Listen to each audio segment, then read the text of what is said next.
So we're going to be making Cuban sandwiches. Cuban sandwiches are one of my favorite sandwiches. It is all about the pork.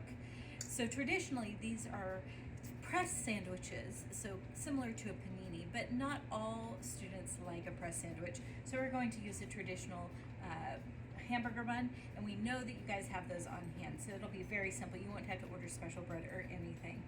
So I have my pulled pork in the bowl.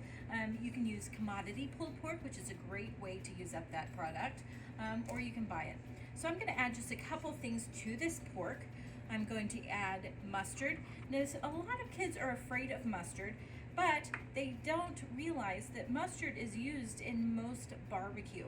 So if you add it to the meat, it just adds a lot of flavor rather than being intimidating to the students by having it on the side. But if you're serving it to younger kids or something like that, you think that they would prefer it on the side, that's fine too.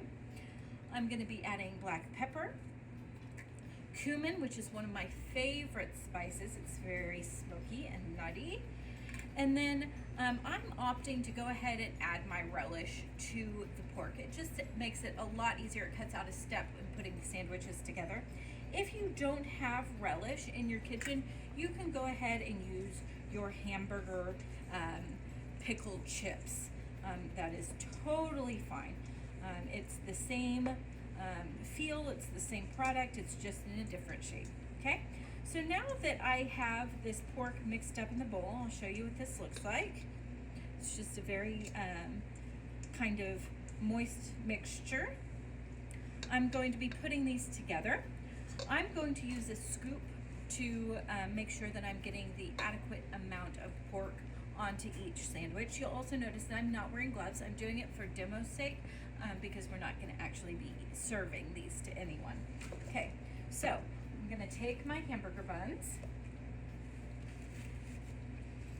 and I'm going to start with adding the pulled pork onto the sandwiches, and then I'm going to build on that with the sliced ham and the cheese, because everybody loves cheese. Okay, so don't worry if it doesn't look like a lot of meat is going onto this sandwich with the pork.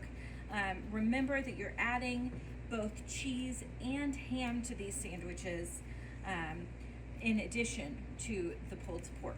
Okay, so if it looks a little sparse, don't worry. We're going to be adding quite a bit to it. Okay, so we have that. We're going to be adding 2 slices of ham.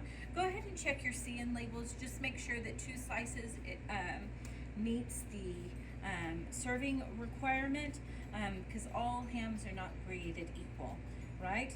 Some are larger, some are smaller. You just have to check and make sure that the CN label has the accurate measurement on there. I'm going to go ahead and use Swiss cheese because it's traditional, but if your kids particularly love American cheese or provolone cheese or cheddar, go ahead and use those. We want you all to use whatever your kids like the best. Okay, so now these sandwiches are put together. I'm going to go ahead and put these bun tops back on, and these are going to go into the oven. Okay, and through the magic of television, we have some already made for you right here. So this is what they're going to look like. You'll see that it is a very thick and healthy sandwich. It's delicious, it's easy to put together and serve, and you can batch cook it in the oven, which makes it fresh and delicious.